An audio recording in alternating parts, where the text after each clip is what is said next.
And welcome back to the WHHI Daily News. We have Representative Weston Newton joining us once again for his monthly visit. As you know, he's a chairman of the Judiciary Committee with the South Carolina House of Representatives.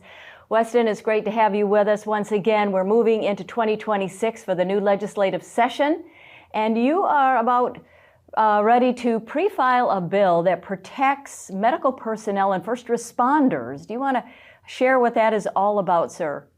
Robyn, I'd be delighted to.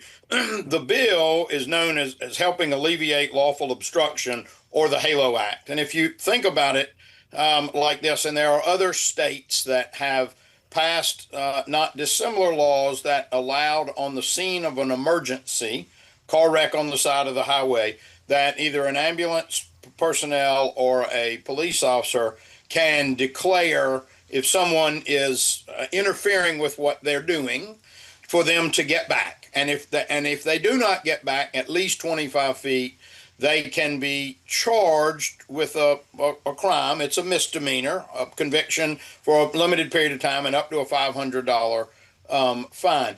There are a handful of states. I actually was in Florida last year on January 1st, and DeSantis had signed a bill in Florida in law that went into effect January 1 that was limited to the scenes of emergency and police officers and firefighters and emergency personnel. What it didn't do, which we've included in this bill, is to take the same concept but to bring it into the hospitals as well.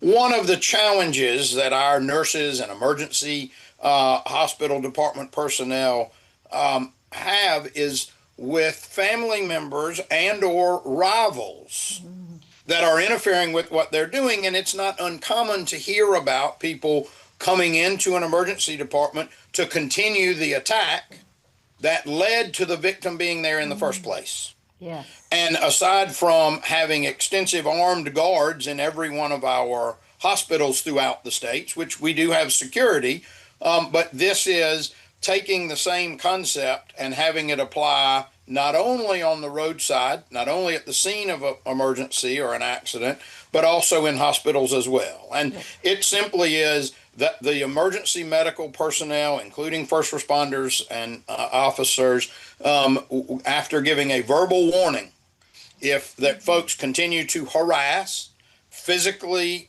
threaten, physically touch, or interfere with the delivery of what the emergency services that they're providing, they can be charged with a crime.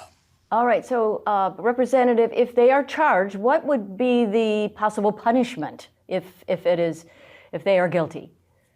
Well, as currently written, it is a misdemeanor, not more than $500, not more than 60 days in jail. So it's not an inconsequential activity. And again, it's not intended to hope people get locked up. It's intended to be able to say, don't come any closer, or you could be subject to 60 days in jail.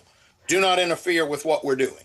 So, sir, you are saying that this is happening quite a bit, and that is why there is a need for this legislation?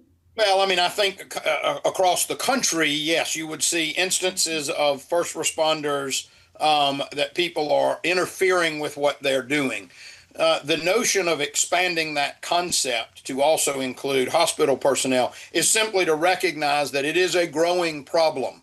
I wouldn't tell you that it is an everyday occurrence, but again, protecting our nurses, protecting our doctors, protecting our hospital volunteers engaged in the in the emergency department activities is of paramount importance. And this is an effort to try to take that concept that others have used, perhaps at the scene of an accident on the highway, and not only have it cover that, but also be employed in the hospitals as well.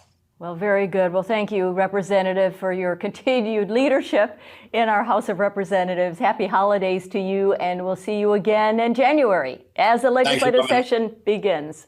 Thank you, sir. Thank you very much, and Merry Christmas, Happy Holidays. And we'll be right back with more news after this. Don't go away.